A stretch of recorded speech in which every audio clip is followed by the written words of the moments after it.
For 2 millennia, Rome has really been a central icon in the symbolic landscape of the West. I mean, everything that we know in almost every geographic area in the West has some connection to Rome.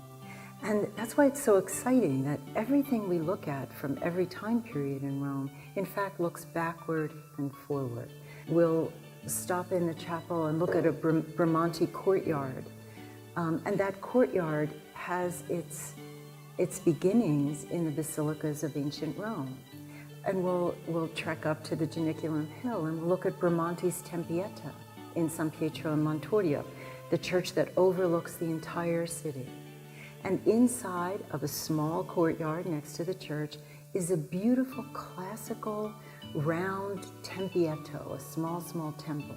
And of course it's a Renaissance temple, but it takes everything about it from antiquity.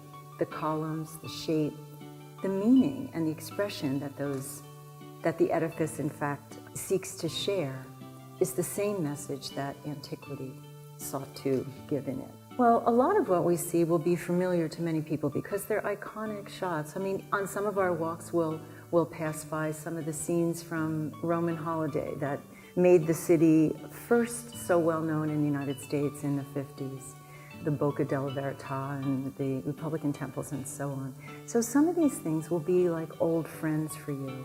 But what I'm hoping is that as we're going through these smaller streets or places, we'll encounter many more places that you've not ever heard of. Little gems, a small chapel filled with mosaics from the 5th century, the wonderful perspective of Borromini where a 67-centimeter statue looks life-size because of the perspective with which he built the corridor.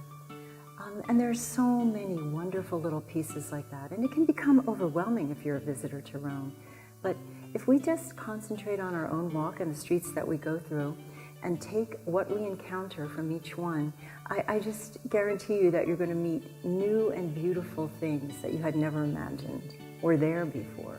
I hope those of you that have been to Rome and those of you that haven't been to Rome will think about taking the course. I know there's something for everybody in remembering Rome and meeting Rome. So, andiamo a Roma!